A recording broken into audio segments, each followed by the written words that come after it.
Hello बच्चों, good morning. Class 6th Hindi में आपके चैप्टर नंबर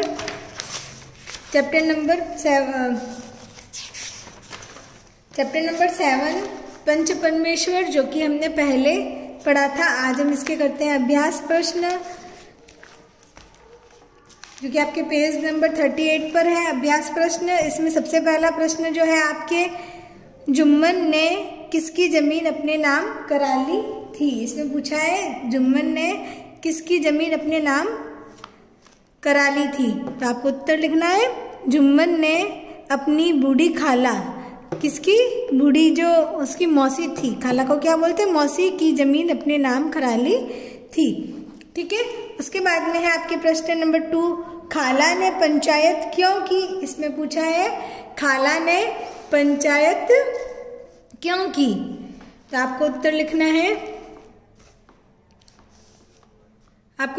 है, खाला ने पंचायत इसलिए की क्योंकि जुम्मन शेख ने अपनी संपत्ति लिखवाने के बाद उसकी खातिरदारी कम कर दी थी, यहाँ तक कि उसे रोटी दाल के भी लाले पड़ने लगे। इसलिए उसने जो है उसकी खाला ने जो है पंचायत की। इसमें यही पूछा है पंचायत क्यों की, क्योंकि उसकी जो संपत्ति थी, उसने जब जुम्मन शेख ने उसकी संपत्ति अपने नाम करवा ली, उसके बाद में उसकी जो खातिरदारी है उसकी बंद कर दी, उसकी सेवा थी वो बंद कर दी, और यहाँ तक कि उसको रोटी भी नसीब नहीं हो रही थी, इसलिए उसने पंचायत की। ठीक है। उसके बाद में है सही विकल्प चुनो। गांव भर के लिए मिसाल थी। इसमें पूछा है गांव भर के लिए मिसाल थी। विकल्प दे रखे हैं 4। अ पंचायत, ब खाला और जुम्मन की पत्नी का रिश्ता, स खाला का पंचायत करना, या द जुम्मन और अलगू की मित्रता। तो इसमें सही उत्तर होगा आपके द जुम्मन और अलगू की मित्रता। ठीक है। उसके बाद में है आपके खाला ने सरपंच चुना। इसमें पूछा है खाला ने सरपंच चुना। 4 विकल्प दे रखे हैं, जुम्मन को, अलगू चौधरी को, रामधन को, या किसी को नहीं। तो आपने चैप्टर पढ़ा था, तो क्या है, खाला ने किसको सरपंच चुना। खाला ने जो है अलगू चौधरी को सरपंच चुना। किसको चुना, अलगू चौधरी को। उसके बाद में है ग समझू साहू ने बैल का दाम देने का वादा किया था। इसमें पूछा है समझू साहू ने बैल का दाम, जो बैल की कीमत है, देने का वादा किया था। 4 विकल्प दे रखे हैं, अ 1 सप्ताह में, ब 1 महीने में, स 1 वर्ष में, द 15 दिन में।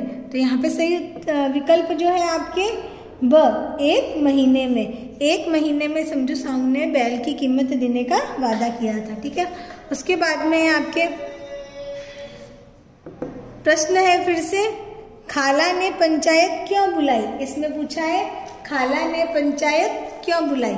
आपको उत्तर लिखना है, खाला ने पंचायत इसलिए बुलाई क्योंकि जुम्मन शेख ने उसकी संपत्ति अपने नाम लिखवाने के बाद उसका आदर सत्कार बंद कर दिया, उसकी जो खातिरदारी थी वह बंद कर दी। ठीक है। जैसा मैंने लिखा है आपको इसका उत्तर लिखना है। ओके।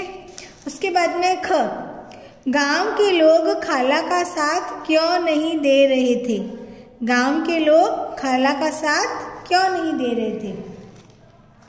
आपको उत्तर लिखना है, गांव के लोग खाला का साथ नहीं दे रहे थे क्योंकि सभी लोग जुम्मन से डरते थे, किसी में भी उसको शत्रु बनाने का साहस नहीं था। गांव के लोग खाला का साथ नहीं दे रहे थे क्योंकि गांव के लोग जो है जुम्मन से डरते थे, और किसी में भी इतनी साहस नहीं थी कि भी उसको शत्रु बना सके। उसके बाद में ग अलगू कौन था। इसमें पूछा है अलगू कौन था। आपको उत्तर लिखना है, अलगू जुम्मन शेख का मित्र था। क्या है, अलगू जुम्मन शेख का मित्र था। ठीक है। उसके बाद में है क्वेश्चन नंबर ग बैल की मृत्यु का क्या कारण था? इसमें पूछा है बैल की मृत्यु का कारण पूछा है, तो आपको उत्तर लिखना है बैल की मृत्यु का कारण था कि उससे कठिन परिश्रम लिया गया। क्या किया गया? उससे कठिन परिश्रम लिया गया और उसके दाने चारे का कोई अच्छा प्रबंध नहीं किया गया, और उसका जो दाना और जो चारा जो था उसका भी अच्छा से प्रबंध नहीं किया गया, इसलिए जो बैल था मर गया। तो आपको उत्तर लिखना है बैल की मृत्यु का कारण था कि उससे कठिन परिश्रम लिया गया और उसके दाने चारे का कोई अच्छा प्रबंध नहीं किया गया। ठीक है, उसके बाद में है आपके गद्यांश पढ़कर उत्तर लिखो। यहाँ पर गद्यांश दे रखा है, उसको आपको पढ़ना है और फिर उसके उत्तर आपको देने हैं। ठीक है, इसमें सबसे पहला है, पहले हम गद्यांश पढ़ेंगे। जुम्मन को पूरा विश्वास था कि अब बाजी मेरी है। अलगू यह सब दिखावे की बातें कर रहा है। शांत चित्त होकर बोले, पंचो 3 साल हुए खालाजान ने अपनी जायदाद मेरे नाम करा दी थी। मैंने उन्हें उम्र भर के लिए खाना कपड़ा देना कबूल किया था। खुदा गवाह है, आज तक मैंने खालाजान को कोई तकलीफ नहीं दी। मैं उन्हें अपनी माँ के समान समझता हूँ। उसकी सेवा करना मेरा फर्ज है, मगर औरतों में जरा अनबन रहती है, इसमें मेरा क्या बस है। खालाजान मुझसे माहवार खर्च मांगती है। जायदाद जितनी है वह पंचों से छिपी नहीं। उससे इतना लाभ नहीं होता कि माहवार खर्च दे सकूं। बस मुझे यही कहना है, अब पंच जो फैसला चाहे करे। ठीक है, तो यह गद्यांश है। अब इसके उत्तर आपको यहाँ पे प्रश्न दे रखे हैं, इन प्रश्नों के उत्तर आपको इस गद्यांश में से ढूंढने। ठीक है, तो इसमें पहला प्रश्न है, जुम्मन को क्यों लगा कि बाजी उसके हाथ में है? आपको उत्तर लिखना है, जुम्मन को लगा कि बाजी उसके हाथ में है क्योंकि खाला ने अलगू को सरपंच बनाया और वह जुम्मन का गहरा मित्र था। ठीक है, वह जो है उसका अलगू का जो है गहरा मित्र था। कौन? जुम्मन।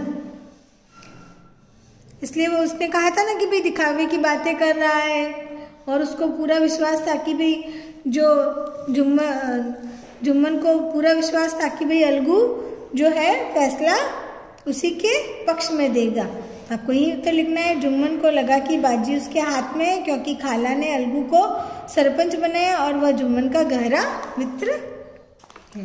फिर है, जुम्मन ने अपनी सफाई में क्या कहा? इसमें पूछा है जुम्मन ने अपनी सफाई में क्या कहा, तो आपको उत्तर लिखना है, जुम्मन ने अपनी सफाई में कहा कि खुदा गवाह है, आज तक मैंने खालाजान को कोई तकलीफ नहीं दी, मगर औरतों में अनबन होती रहती है। खालाजान मुझसे माहवार खर्च मांगती है। ज्यादा जितनी है वह पंचों से छिपी नहीं। उससे इतना लाभ नहीं होता कि माहवार खर्च दे सकूं। ठीक है, इतना यही बात जो है उसने अपनी सफाई में कही थी कि जितनी जायदाद है वह किसी से छिपी नहीं है, और उससे जो जितना लाभ होता है उससे वह जो है महीने का खर्च नहीं दे सकता। उसने यह अपनी सफाई में कहा। जुम्मन और खाला के बीच किस बात को लेकर विवाद था? इसमें पूछा है जुम्मन और खाला को के बीच किस बात को लेकर विवाद था, तो यहाँ पर है माहवार खर्च देने के लिए। ठीक है, आपको उत्तर लिखना है, जुम्मन और खाला के बीच माहवार खर्च को लेकर विवाद था, जो खाला जुम्मन से मांग रही थी और जुम्मन दे नहीं रहा था।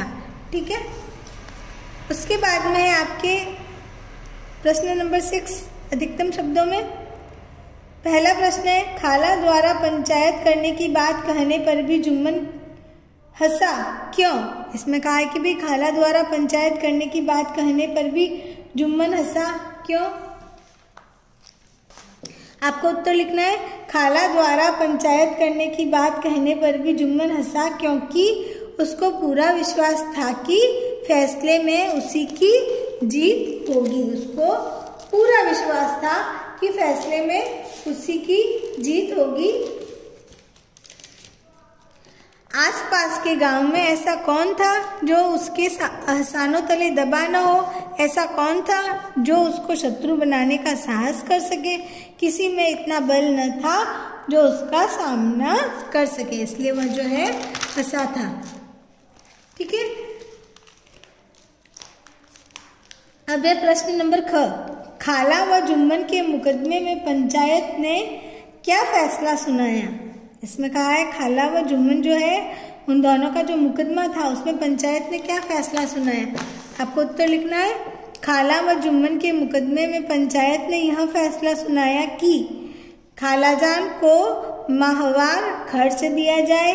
अगर जुम्मन को खर्च देना मंजूर न हो तो जमीन का लेन देन रद्द समझा जाए। यानी कि इसमें कहा था मुकदमे में पंचायत ने कहा कि भाई खालाजान को जुम्मन जो है खालाजान को माहवार खर्च देगा, अगर नहीं देता है तो जमीन का जो लेन देन था वह रद्द समझा जाएगा। ठीक है, उसके बाद में है आपके प्रश्न नंबर ग। जुम्मन का नाम सुनते ही अलगू चौधरी का कलेजा धक धक क्यों करने लगा? इसमें कहा है कि भाई जुम्मन का नाम सुनते ही अलगू चौधरी का कलेजा धक धक क्यों करने लगा? आपको उत्तर लिखना है, जुम्मन का नाम सुनते ही अलगू चौधरी का कलेजा धक धक करने लगा क्योंकि जुम्मन की मौसी ने जब पंचायत बुलाई तब उसमें अलगू चौधरी को पंच के रूप में चुना था और उसने जो फैसला सुनाया उससे जो है जुम्मन और अलगू की मित्रता टूट गई। उसे लगा कि जुम्मन बदला लेगा, इसलिए उसका नाम सुनते ही अलगू का कलेजा धक धक करने लगा। ठीक है, एक बार फिर से, जुम्मन का नाम सुनते ही अलगू चौधरी का कलेजा धक धक करने लगा क्योंकि जुम्मन की मौसी ने जब पंचायत बुलाई तब उसने अलगू चौधरी को पंचायत के रूप में चुना था और उसने जो फैसला सुनाया उससे जुम्मन और अलगू की मित्रता टूट गई। उससे लगा कि जुम्मन बदला लेगा, इसलिए उसका नाम सुनते ही अलगू का कलेजा धक धक करने लगा। ठीक है, अब है ग। जुम्मन ने क्या फैसला सुनाया? इसमें पूछा है जुम्मन ने क्या फैसला सुनाया? आपको उत्तर लिखना है, जुम्मन ने यह फैसला सुनाया कि समझू को चाहिए कि वह अलगू को बैल का पूरा दाम दे। क्या दे? बैल का पूरा दाम दे। ठीक है, फिर है आपके लास्ट प्रश्न है जिसमें है आशय स्पष्ट करो। यहाँ पर पंक्तियां दे रखी है तीन, इन तीनों के आशय स्पष्ट करने हैं आपको। ठीक है, तो सबसे पहला है रजिस्ट्री की मोहर ने इन खातिरदारियों पर भी मानो मुहर लगा दी। यह जो लाइन है इस चैप्टर में आई थी, तो आपको इसका बताना है कि भी उपयुक्त पंक्ति का आशय है कि जायदाद नाम होते ही जुम्मन ने खाला की सेवा करना बंद कर दिया। यानी कि रजिस्ट्री पर जब मुहर लग गई थी तब खातिरदारियों पर भी मानो मुहर लग गई। यानी कि जैसे ही उसके नाम जायदाद हो गई तो उसने जो उसकी खातिरदारियों पर भी मुहर लगा दी, यानी खातिरदारियां भी बंद कर दी, उसकी सेवा करना बंद कर दिया। तो जायदाद नाम होते ही जुम्मन ने खाला की सेवा करना बंद कर दिया। ठीक है, फिर है सेकंड, आंसुओं से दोनों के दिलों का मैल धुल गया। यहाँ पे है आंसुओं से दोनों के दिलों का मैल धुल गया, तो आपको उत्तर लिखना है उपयुक्त पंक्ति का आशय है कि जुम्मन ने जब अलगू की तरह निष्पक्ष होकर फैसला सुनाया। पहले जब अलगू ने निष्पक्ष होकर फैसला सुनाया था, वैसे ही जुम्मन ने जब अलगू की तरह निष्पक्ष होकर फैसला सुनाया था, तब यह सुनकर दोनों के आंसू बहने लगे और दोनों के दिलों में जो मैल था वह भी साफ हो गया। उसके बाद में है मित्रता की मुरझाई हुई लता फिर हरी हो गई। क्या है? मित्रता की मुरझाई गई जो लता है फिर हरी हो गई। तो आपको इसका उत्तर लिखना है, पंचायत में अलगू के निष्पक्ष फैसले के कारण जुम्मन और अलगू की मित्रता टूट जाती है, किंतु अलगू और समझू साहू के पंचायत में जब जुम्मन पंच बनता है तो उसे एहसास होता है कि पंच का स्थान परमेश्वर होता है। उसको फिर महसूस होता है कि भाई परमेश्वर होता है पंच का स्थान। पंच का कोई शत्रु और मित्र नहीं होता, तब वह माफी मांगता है और दोनों की दोस्ती पुनः हो जाती है। तो इसका अर्थ है कि भी दोनों की दोस्ती पुनः हो जाती है, उन दोनों की दोस्ती जो है वापस से हो जाती है। इसलिए यहाँ पे कहा गया है कि मित्रता की मुरझाई हुई लता फिर हरी हो गई, यानी कि जब उन दोनों की मित्रता टूट जाती है, लेकिन जब अलगू और समझू साहू की पंचायत में जब जुम्मन पंच बनता है तो उसे एहसास होता है, जब वह पंच के स्थान पर बैठता है, सरपंच के स्थान पर, तब उसको एहसास होता है कि भाई पंच का स्थान जो परमेश्वर का होता है, पंच का कोई शत्रु नहीं होता और कोई मित्र नहीं होता। तब वह माफी मांगता है और दोनों की दोस्ती जो है पुनः हो जाती है। ठीक है, ये आपके प्रश्न उत्तर थे, आपको कॉपी में करने। ठीक है, थैंक यू बच्चों।